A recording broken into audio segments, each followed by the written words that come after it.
नमस्कार दोस्तों, स्वागत है आप सभी का। और आज मैं आपके लिए लेकर आया हूँ सी-टेट 2012 का old paper.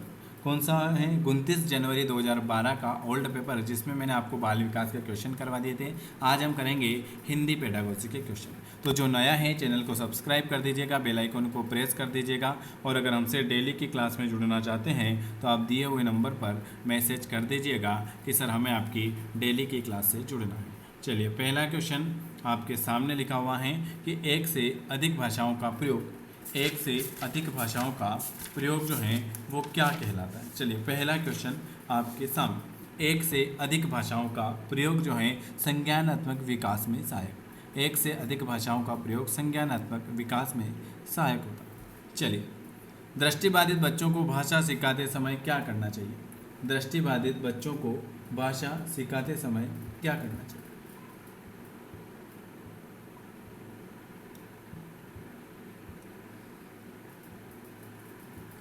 Very very good. दृष्टिबाधित बच्चों को भाषा सिखाते समय अधिक से अधिक मौखिक भाषा का प्रयोग करना चाहिए। क्या करना चाहिए? अधिक से अधिक मौखिक भाषा का प्रयोग करना चाहिए।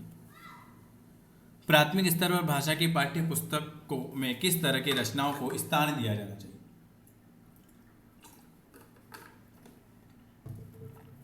प्राथमिक स्तर पर भाषा की पाठ्य पुस्तक में किस तरह की रचनाओं को स्थान दिया जाना चाहिए? ऐसी रचनाओं जो बच्चों के परिवेश से जुड़ी हो और जिनमें भाषा की अलग अलग छटाएं हों। ऑप्शन आपका बी वाला आ जाएगा। निम्नलिखित में से कौन सा बच्चों की भाषिक क्षमता के आकलन का सबसे उचित तरीका है? निम्न में से कौन सा बच्चों की भाषिक क्षमता के आकलन का सबसे उचित तरीका है? 94 नंबर का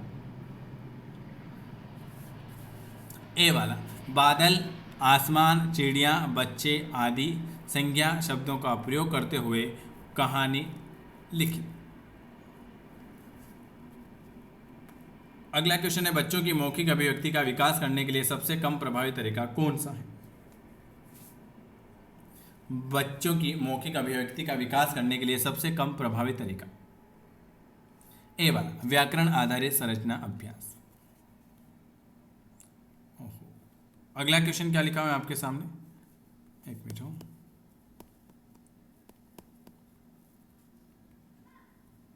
कहाँ चले गए? एक मिनट है ना, ये सारे क्वेश्चन करेंगे अपन, ठीक है? इतना आगे, वेरी गुड। बच्चों की मौखिक अभिव्यक्ति का विकास करने के लिए सबसे कम प्रभावी तरीका कौन सा है? तो व्याकरण आधारित संरचना अभ्यास। निम्नलिखित में से कौन सा द्वितीयक भाषा शिक्षण का उद्देश्य नहीं है? द्वितीयक भाषा शिक्षण का उद्देश्य कौन सा नहीं है?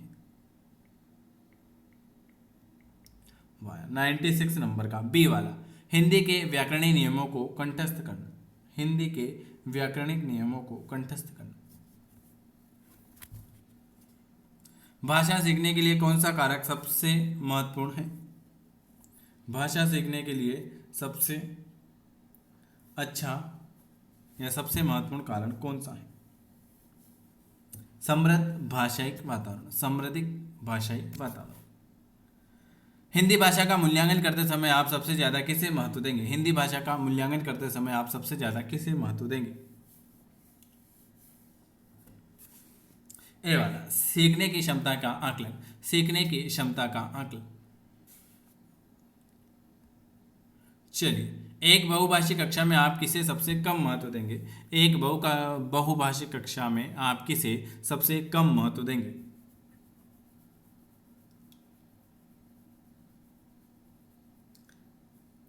Ninety nine. Very good. बच्चों को सिखाना कि दो भाषाओं के मध्य विद्यमान समानता और अंतर का विश्लेषण कैसे किया जाए? भाषा की पाठ्यपुस्तक का निर्माण करते समय सबसे कम महत्वपूर्ण भाषा की पाठ्यपुस्तक का निर्माण करते समय सबसे कम महत्वपूर्ण बिंदु कौन सा है? पाठों की संख्या। बहुभाषिता क्या है? बहुभाषिता क्या है? भाषा सीखने में एक महत्वपूर्ण संसाधन है। भाषा सीखने में एक महत्वपूर्ण संसाधन है जिसे हम बहुभाषिता कहते हैं। अगला क्वेश्चन क्या लिखा हुआ है आपके सामने? भाषा जो है ये क्या है? एक नियमबद्ध व्यवस्था है। भाषा जो है एक नियमबद्ध व्यवस्था। चलिए, बच्चे विद्यालय आने से पहले, बच्चे विद्यालय आने से पहले, बच्चे विद्यालय आने से पहले अपनी भाषा की नियमबद्ध व्यवस्था की व्यवहारिक कुशलता के साथ आते हैं।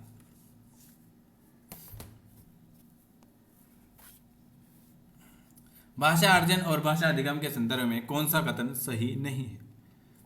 भाषा अर्जन और भाषा अधिगम के संबंध में कौन सा कथन सही नहीं है?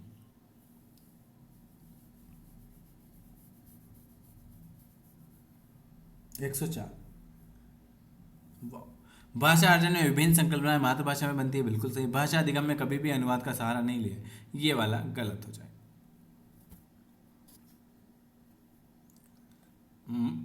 मदिरा पहली कक्षा में पढ़ती हैं और वह मुझे आम बहुत अच्छा लगता है, मैं थक गई आदि वाक्यों का प्रयोग करती हैं तो मदिरा। पांचवा, वेरी गुड, डी वाला, लिंग वचन क्रिया आदि की दृष्टि से सर्वनाम का प्रयोग करना चाहती है। ये आज मैंने आपको 106 से 111 तक आपके ये क्वेश्चन हो जाएंगे और 112 से 120 तक आपके ये हो जाएंगे। ठीक है, चलिए ये पढ़ लेते हैं फिर आपको बता देते हैं। हरा भरा हो, यहाँ से हरा भरा जीवन का अर्थ क्या है? हरा भरा हो जीवन अपना स्वयं रहे संसार, नदियाँ पर्वत हवा पेड़ से आती रहे बाहर, बचपन कोमल तन मन लेकर आए अनुमान जीवन लेकर, पेड़ पौधे से घिरा जीवन, हरे रंगों से भरा जीवन, हरियाली युक्त जीवन, खुशियों से परिपूर्ण।